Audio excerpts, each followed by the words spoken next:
Agree ka ba na sa panahon ngayon napakahirap po asahan lang ang maliit na income or yung sweldo na kung saan alam naman natin na mabilis ang pagtaas ng mga bilihin at kung sweldo lang ang aasahan natin sobrang kulang talaga kung hindi nga sakto kulang kaya nadudugtungan ng utang. So kailan ka ba kakawala sa pagkakautang? Hindi ka makakawala kung hindi ka magdagdag ng income.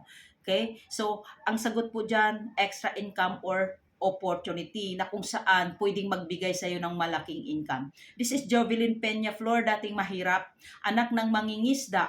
Okay? So naranasan ko pong kumain ng isang bisis lang sa isang araw, itlog at lugaw. Pero dahil sa taong nag-open sa akin ng opportunity at nagbukas din ako ng isipan na bago ang buhay ko. Nagkakaroon na ako ng mga sariling bahay, 3 sasakyan, nagkakaroon na ako ng unlimited income at malaya na po ako makapag-travel sa iba't ibang lugar na hindi ko problema ang pera. At malaya na rin po ako nakakatulong sa mga mahal ko sa buhay na naghihirap.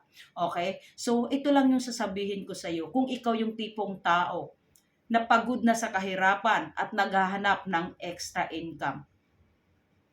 Comment ka dito, tutulungan kita, tutulungan namin kayo ng kumpanya na kung saan mabago din ang buhay mo kagaya ko.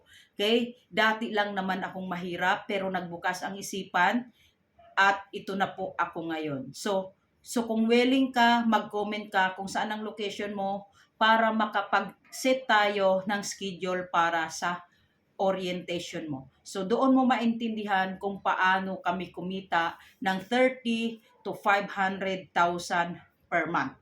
Okay? So hindi po ito lokohan, legit po ito. This is Jovelyn Peñaflor ang nagsasabi kung kaya ko, kaya mo rin. Kung gusto mong mabago ang buhay mo, kailangan rin may baguhin ka sa buhay mo. At mayroon kang baguhin sa ginagawa mo. So see you there in my inbox.